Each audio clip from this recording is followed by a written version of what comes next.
Hello, my students.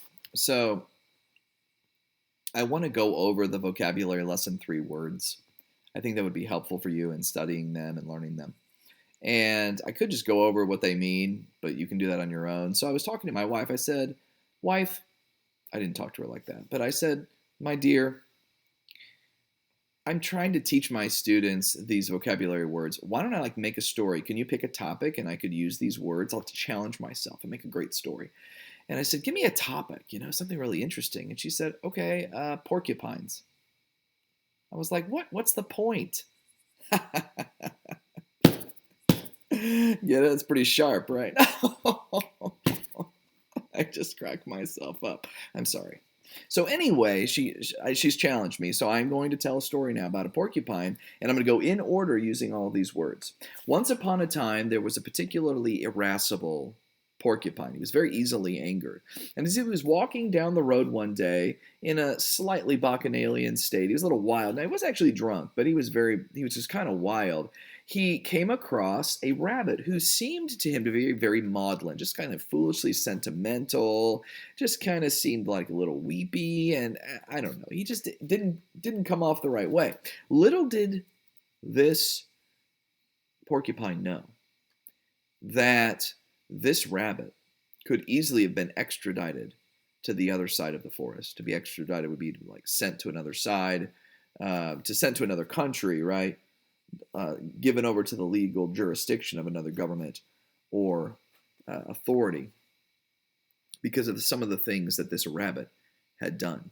Now, it may have appeared to be maudlin and very even timid, but furtively, he was a spy of the other side of the forest, and that side of the forest was called Oak Wood.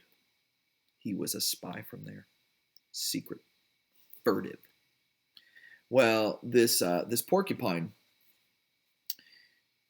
he decided that he's irascible, right? Easily angry. He said, "Get out of my way! What's the matter with you?" But trust me, this rabbit had the mettle. He had the fortitude.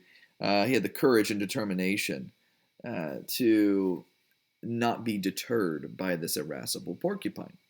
Now, the porcupine was obviously conflating timidity, right? The fact that this rabbit was timidity with cowardice. Okay, so he was confusing the two, he was putting the two together, right, to combine into one.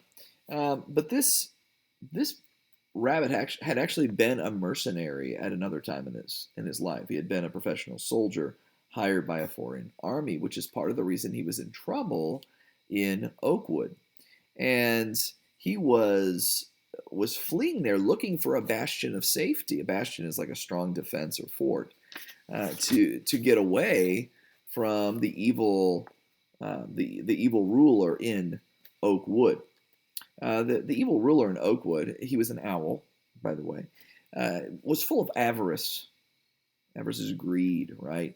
He had jettisoned, thrown overboard many of the citizens of Oakwood in completely unjustified ways, just because he was the ruler. His country wasn't even solvent because of some of the things that he had done. He had spent the people's money in inappropriate ways. And solvent means, of course, able to pay all debts and financial obligations. The evil owl could not do that, right? And so what had happened is that the rabbit, with his mettle, with his courage, had gone up to the evil owl and said, hey, we need to pay these debts. Well, that owl was not having any of that. He said, who are you to talk to me like that? Literally, he said it like that. And he said, you are now banished. I ostracize you from Oakwood. To ostracize means to banish or throw out, of course. Take all of your tackle with you, and you leave, you rabbit. Now, the rabbit, his tackle was like secret disguises, like false identities, briefcases, things like that, because he was a spy. And so when he left, he was looking for a bastion, a place, a fort, a place of safety, because he had copious secrets about the other side of the forest. So when the irascible porcupine challenged the rabbit, The rabbit took off his secret disguise, and lo and behold, he was really, well, I'll let you decide what he really was. I hope that you enjoyed this short story with the cliffhanger, and I hope that you maybe learned some of these fun words like avarice, jettison, solvent, ostracize, and all the rest. Aren't these great words? Aren't they fun? Well, I hope there was some point to this story. Have a great day.